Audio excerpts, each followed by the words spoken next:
Well, I've just pulled over for the day by the river in the Gambie, and it's a beautiful free campsite, not the kind of place you can take any old caravan. Now this is the perfect opportunity while I get myself set up for the evening to show you around the Gator X by JB Caravans. And there are a few key points of difference that I want to show you. Step inside, let's take the grand tour. So obviously this is a compact caravan, but to be honest, I see no reason that it wouldn't go just about anywhere the four-wheel drive could go. This really does seem to be a rigid off-road caravan, and it packs in a lot of features too.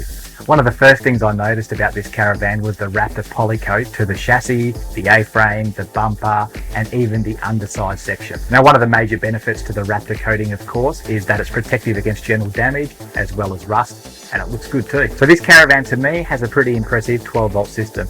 There's a 200 amp hour Enerdrive lithium battery system, which is great. There's two 170 watt solar panels and even a 2000 watt inverter, all wired up and ready to go. Reasonable amount of freshwater storage capacity as well, two 95 litre tanks and also a 95 litre grey water tank, which is fantastic.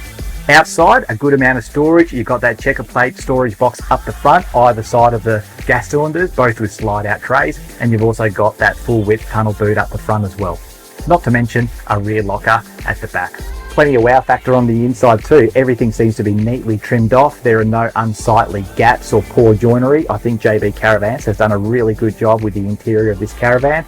It looks great, and they've even found room for a front-loading wall-mounted washing machine in the bathroom at the back.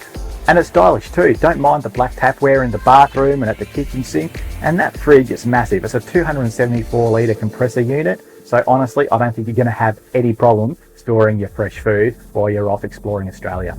So other features include your Fusion sound system, you've got your Dometic Ibis 4 reverse cycle air conditioner, a couple of 12 volt fans either side of the bed, which I love. If you've ever used them before, you'll know exactly what I mean. So this caravan, to be honest, it really doesn't lack in terms of features. In some ways it over delivers, especially when you consider it's only 17 foot 10 inches. It's also a good thing to tow. We had no dramas cruising along the Hume Highway at highway speeds behind the MU-X, and it showed no signs of swaying or pitching up and down on the tow ball. It just sat nice and level. You've got the Cruisemaster ATX air suspension, which did a fantastic job too.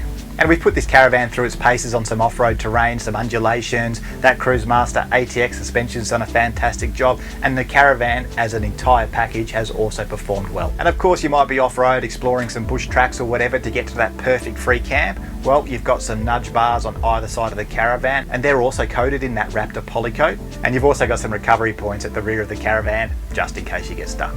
So for me, one of the reasons I would choose this caravan is not only does it have everything that you're going to need on the inside and the outside, but it's not overly large either. 17 foot 10 inches, single axle.